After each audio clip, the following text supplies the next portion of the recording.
We're going to go ahead and talk to you guys about the MCBS survey. And what that is that stands for Medicare Current Beneficiary Survey. So it's something that you might get a question about, or a beneficiary might talk to you about it when you're out working for SMP. But there's a sample of Medicare enrollees that are selected to represent the larger population of Medicare beneficiaries. So what happens is these beneficiaries receive a letter in the mail introducing the study and explaining that an interviewer from NORC at the University of Chicago will be contacting them to schedule an appointment. And these interviewers can contact them in person or by phone. And the interviewer visits the beneficiary's home. And according to the NORC, the interviewers have been screened, they've been trained, they have an identification badge that includes a photograph, a name, a title, a signature, and supposedly on the back of this badge is like a hologram, so you can tell that it's authentic. You can make sure that they're who they say they are. But they come to your home, and the interviews last anywhere from 60 to 90 minutes. And they ask the beneficiary questions about the health coverage, prescription drug utilization, and other health care costs that they have. And they're going to collect this data for the MCBS 3 times per year. So whoever volunteers to participate in this survey, they will be contacted again for subsequent interviews. And participation in the survey is voluntary, and they're told that it will not affect their benefits. But it's just something that we all need to be aware of, because there's going to be questions about it. They're going to want to know who these people are and if it's on the up and up. And then, of course, there's probably going to be some scammers out there that's going to take this and try to flip it and turn it into, you know, a way to take advantage of Medicare beneficiaries. Have any of you heard about this survey already? No, I haven't, Sonny. I have not, but I haven't either. No? No? All right. Well, that's just kind of some information. I have the link to the website that gives more information, so I'm going to include that in the minutes that I send out. So if you want to go and read more about it, you can. But Sonny, is there something on the Medicare website so that if somebody wants to do their own research without, you know, contacting us, that they know it's legitimate? We haven't seen anything there, but that doesn't mean it's not there. But I haven't seen anything on their website that shows that. Because I think they're going to get a lot of pushback if they don't put something on their website. Yeah. They do it. It's not the first. They've done it before, and I don't remember if they had anything out there about it before. I just can't remember, because we did get a couple of calls from people calling, and there was one man who called.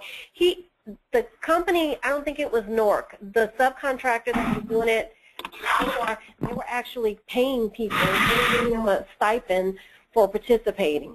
And so he was, there was a question about how much he was supposed to get and all this kind of stuff. So that was the only reason that he was calling. That was the only reason, that was the only way that we actually found out that it was going on at the time. So this is one of the first times that I've actually seen information come down from national about the survey. Well, I know CMS for years has done surveys of people who have filed a beneficiary complaint, and they'll take a percentage of those people and survey them. But it's never been this intense, and it definitely was never face-to-face, which I wish them luck. But yeah, that's the part that scares me, is that it's face-to-face. Yeah. Yeah, we were notified about it this year. Is the first year that information came directly to us from our National Resource Center. That's how we found out about it. This year, like Monique said, we received calls about it years previous to this, like she said, from a beneficiary who had been told he would receive a stipend for participating. But this year we received a heads up from our National Resource Center that it was going on. But yeah, that's the part that bothers me, I guess, the most, is that they actually go, they visit the beneficiary's home. Right, and we're constantly telling them Medicare is not going to come to your home. Right. And now, right. Now this. Yeah, right, and how are they going to never call you, right? Right, and how are they going to identify themselves? They're not going to know who NORC is. That's right. So they're probably going to say they're with Medicare. Mm-hmm. Interesting. Very interesting. What's the goal here? Medicare does this I don't know if it's every year, but I know at least every other year, to get information on how the benefits are being spent, which you would think they would have that from data. Yeah, wouldn't they have that from, yeah. Right. Yes. on how they're spent or what their satisfaction level is. I don't know. I don't remember seeing anything about satisfaction. I did remember seeing something about expenditures. I don't know, maybe level of service was there. I don't remember that. I do remember it having something to do with the way the money is being spent. And whether or not they're also getting other, receiving other health care, like whether or not they're on Medicaid, which you would think they would know that. Yes. Well, but maybe they're in a I mean, they should know all these things, but are they in a retirement plan as well as Medicare? That's odd, but we don't have the actual survey. We don't have the survey, no. There's a sample of it on Medicare on the website. It's not the official Medicare.gov website. It's the other one that they use to the education piece. I can't think of it. I can't think of the but it's on there. The one that's with Medicaid. Okay. So it might be CMS.gov. Yeah, maybe so. All right. I'll try to attach as much information as I can to the Is minute. this supposed to happen real soon? Do you know a time frame? I believe it's happening right now. It's already started. Oh, okay. So just be on the alert if you're one of the beneficiaries getting a call from Medicare. Right. Yes, ma'am. And so we were concerned that you all might be getting questions about it while you're out. So just kind of wanted to give you a heads up that it's going on. Okay. Mm-hmm.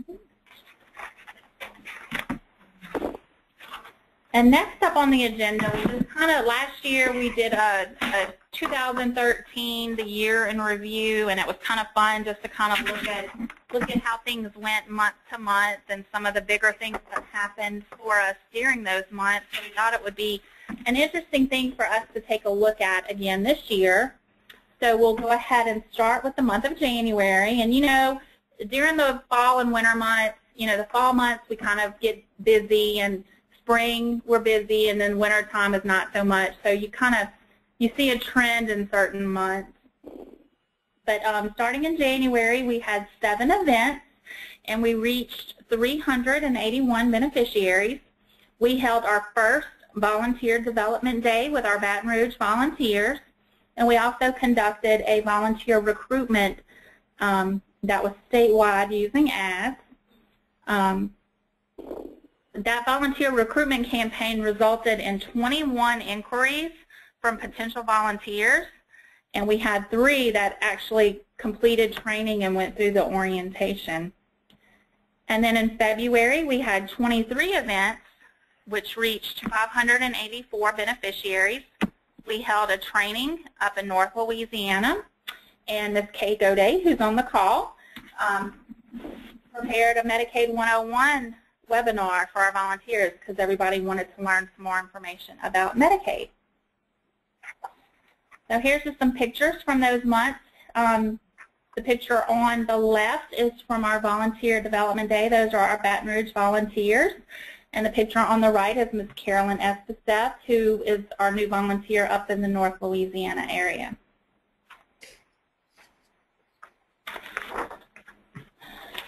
And then in March, we had 33 events and reached 1,514 beneficiaries. In April, we had 30 events and reached 2,514 beneficiaries. We held another volunteer development day on the North Shore, and we recorded our PSA, and we're very surprised to have the Louisiana Attorney General Buddy Caldwell show up and record a piece for that PSA. It was something we were not expecting, but very excited to have him show up. And it was during April that all of the SMP volunteers logged the highest number of volunteer work hours. So collectively, you guys worked 169 hours during the month of April, which was really cool. It was a big month for us. And here's some pictures of the volunteers working in March and April. Up top we have our volunteers Linda Moore and Mary Davis. Now they don't get to join us on these calls because they both still work actively during the day, and they do their volunteer work around their schedules. So they don't, you're never really going to hear from them during our volunteer exchange webinars. So they do a lot for us in the Shreveport area. And there's also a picture kind of going counterclockwise from Mary Davis and Linda Moore. You see Liz Asaf. My daughter Emma Lawless helping on a Saturday. I make her work on Saturdays with me when we have to work. And then the bottom left-hand corner is a picture from our Volunteer Development Day on the North Shore. And then bottom right is Mr. Harold Weingarten at the Volunteers of America event. So April was a pretty big month for us this year.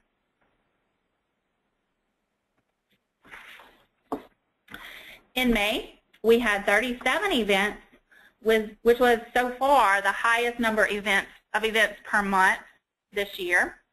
We reached 2,357 beneficiaries, and we held 2 volunteer trainings, one in New Orleans and one in Lafayette. In June, we had 23 events and reached 1,518 beneficiaries. And the 2 volunteers that we trained in May, on the left we have Mr. Butch Schaefer of Lafayette, and on the right we have Miss Lavinia Raymond of New Orleans. And Jeannie and Jim got to meet Lavinia last week at the Volunteer Development Day in New Orleans. Right. Very sweet. Butch is actually an attorney. He's kind of he's retired but kind of part-time. And Miss Lavinia is a retired educator, but she works part-time for I want to say it's the Department of Corrections. I think she still tutors at-risk youth, I think, which is really kind of cool what she does, yeah. So. And here we have July and August. In July, we had 13 events, which reached 797 beneficiaries.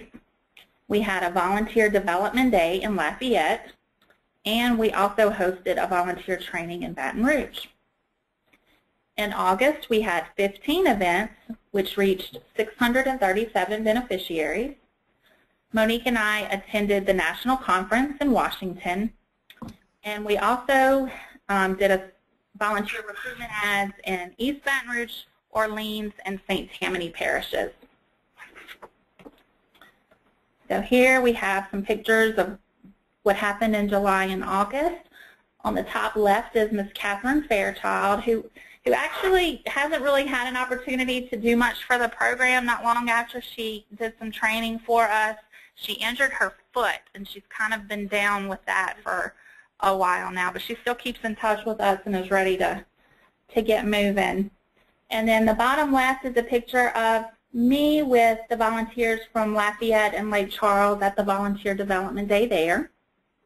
And then on the right is Jeannie and Miss Ruby at our Boomers and Beyond event at the Pontchartrain Center. And that's always a fun event to work.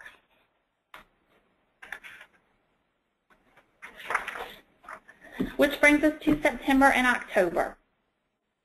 So in September, we worked 24 events that reached 1,637 beneficiaries, and EQ Health Solutions hired or promoted a new SMP program manager, Ms. Sonia Landry.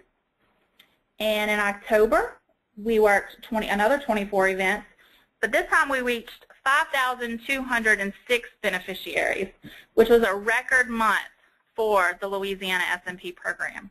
It was a very big month.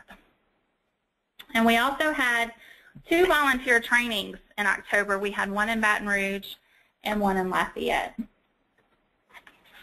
And here's some pictures from those months. We have Ms. Linda Moore and Mary Davis again. We also have the 2 new volunteers. In the middle is Ms. Bernadine Johnson of Baton Rouge. And on the right-hand side, we have Ms. Linda Papke of Lafayette. And then on the bottom right is Sonia with Paul Frost and 2 volunteers from the Baton Rouge Kiwanis at Pancake Day, which kind of helped us reach that 5,206 beneficiary goal, because that was a really big event here in Baton Rouge. And so far in November, so far we've worked 12 events. We have 19 that are actually on the calendar. We've reached 595 beneficiaries, and we hosted a volunteer development day in New Orleans. And I kicked myself every day since, because I was supposed to take a picture of all of us at that volunteer development day last Wednesday. And I thought about it 5 or 6 times and never did it. So I have no picture of Jim, Jeannie, Ruby, and Lavinia. That's okay. I know y'all don't mind, but I really wanted that picture. It was on the agenda. I even had it on a sheet in front of me and forgot to take the picture. So that's where we're at so far for November. We have just some statistics for complex issues, and I will let Monique go over those for you, or with you. All right. Now, you'll notice that we have received a total of 39 complex issues, which I have to admit is not as high as I would like for it to be, but it's like that across the nation. All SMPs have actually experienced a decrease in the amount of complex issues that they've received. Now, we can look at it and say, well, we're doing such a great job out there that people are not having any problems, so there's no need to call us. I really would love to believe that, but I also still would like to see the numbers a little higher than that. Going back over the last few years, we've ranged anywhere from 75 to about 100, I think was the highest number that we've had, and that was in 2011. So this is very low for us, and we're not going to, I think we will be lucky if we get 50 for the whole year. But I also looked back to try to figure out the difference between last year's numbers and this year's numbers. And if you all will remember, last year we did receive a number of calls from people that were getting calls about the medical alerts. So we were able to count those because we were getting so many of them that we were able to count those. Well, this year we really haven't gotten any of those at all. And there was a time where we were receiving at least 3 to 4 calls about that per month. So I think that has definitely impacted our numbers for 2014. So you'll see we received 39 total. 35 have been resolved so far.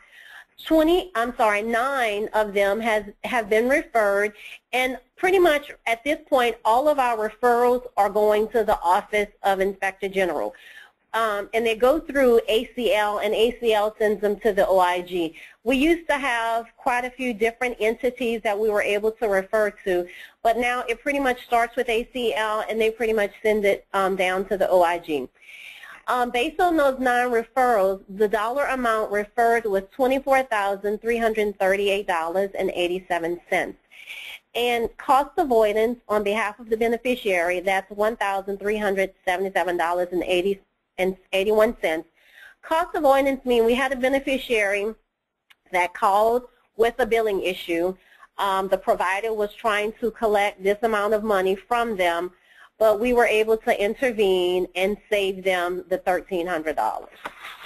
And that's pretty much it for our complex issues. Thanks.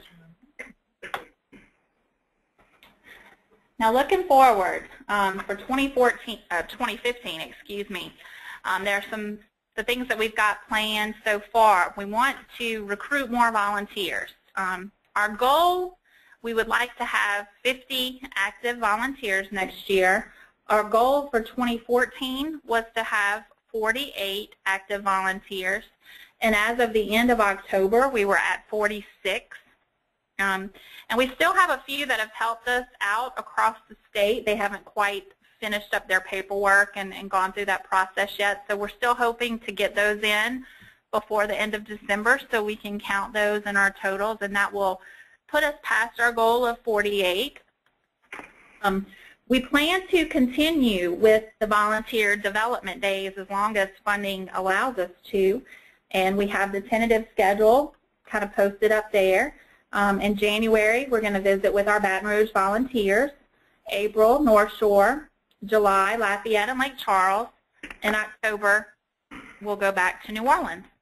So just kind of be on the lookout for us to send you a save the date for the development day in your area. And we also continue to seek opportunities for free media outreach. That plays a huge part in the amount of in-kind dollars that we're able to report to ACL, and so we're going to continue to look at ways that we can expand our media outreach. And next up we have Monique, and she's going to talk to you a little bit about the SMP integration grant.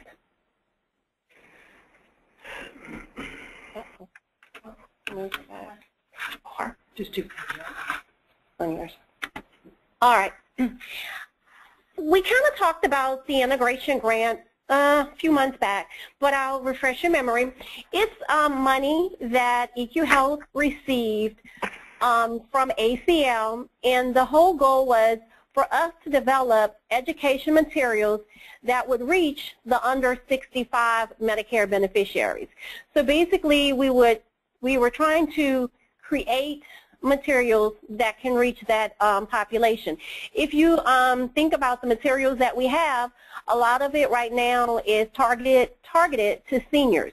So they're trying to make a better effort at reaching beneficiaries under the age of 65. So in our proposal, oh great, what am I doing? Hang on, y'all, having some technical difficulty. Okay. All right. So our basic objectives were to identify and promote national partnerships relative to the project. So what we mean by that is that we needed to find 3 national organizations that would help us in reaching this population.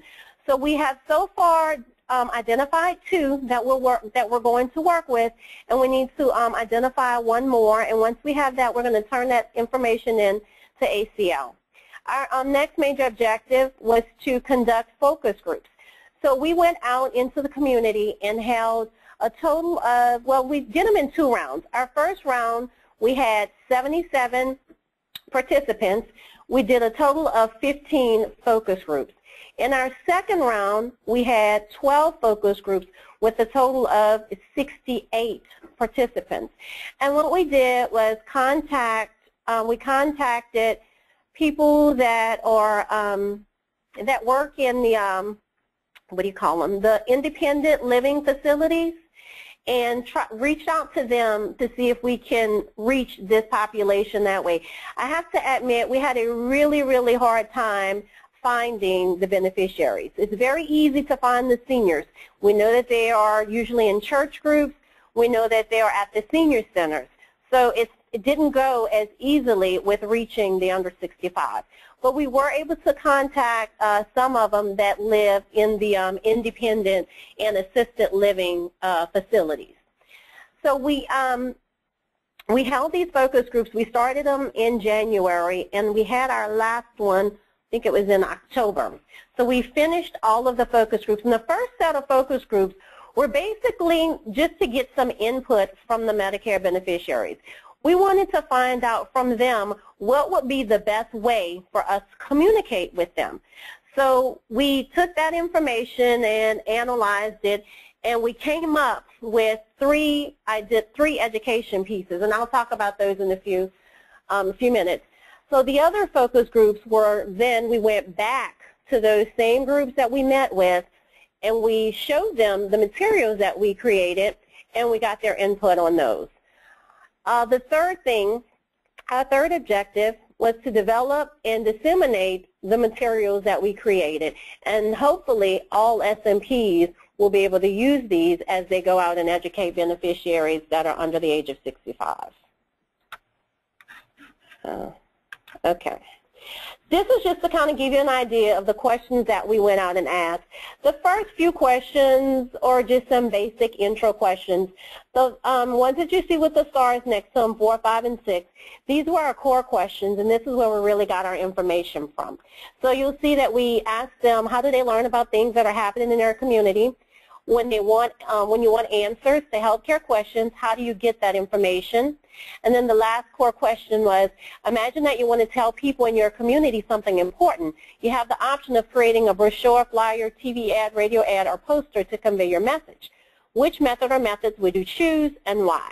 So those were the questions that we really wanted to get the information from. You'll see the last two questions are just kind of wrap-up questions. I keep doing that. Okay, so out of the focus group, based on the data, oh, I didn't know that did that. I like it. It surprised me, y'all. Sorry, I didn't know it did that. All right, so anyway, out of the focus groups, we came up with our 3 education pieces. So our focus group participants said that a flyer or poster would be the best way of communicating with them. Our second piece, they said to put something on the radio or do a public service announcement. And the third one is a brochure.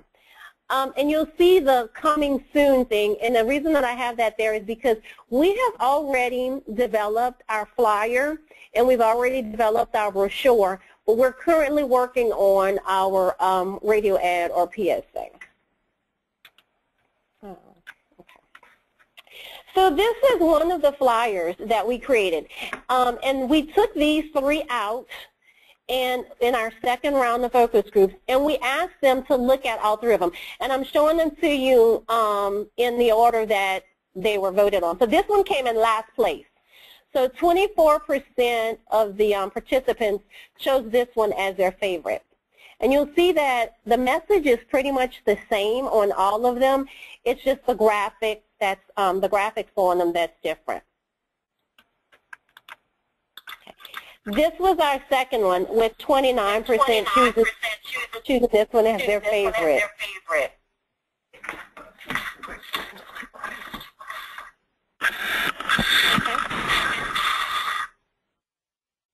Hold on a second.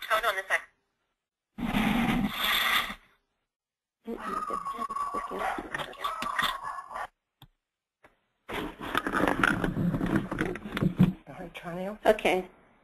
Wow. Okay. This is the second one, and you'll see the graphic. It's just some people, and it says, why should we care about Medicare fraud? And then our third one, it's hiding. Okay. This was our the first one. This is the one that they chose as the winner. So 47% of them chose this one as their favorite. And one of the main reasons that they said this was their favorite, because they said the word scam in big red letters kind of got their attention, and then seeing the money behind it made them interested and want to learn more about what we were talking about. So this is a flyer that we're going to use. It's going to be disseminated to all SMPs, and they'll be able to use this however they want. They can use it to announce them coming out to give a talk. They can just post it so that people could find out more about the program and call and ask questions. It's just up to them as far as how they use it. All right. Didn't intend for that. Okay. All right. And this is the brochure that we've developed. And what you're looking at is the outside of it. It's a trifold. So when it's folded, this is what you'll see first. And then you'll see this story that'll be on the back. So the message is pretty much the same in the brochure. We wanted to have something, just as we go out and give our presentations to the seniors, we wanted to have something similar, something in hand that we could use when we educate the beneficiaries that are 65 and under. So this is what we came up with. So you'll see that just like on the red brochure, there's a story on the back. So we have a story here. Okay. All right. And this is the inside. And you'll see that it has the Protect, Detect report. The graphics are definitely different from what you see in the red brochure. We kind of thought this will appeal more based on the information that we've read, based on the conversations that we've had. We're hoping that this would appeal more to the under 65 population. Okay. All right. And so we only have a few things left to do with this project. It actually ends in February. So we're waiting to get approval on the brochure and the flyer that you saw. We're working on our script for the PSA. We still have, as I mentioned before, one more partner, national partner that we have to identify. And then we're going to be ready to disseminate the materials to all the SMPs. So you all definitely will be seeing this information again. And I think that's it.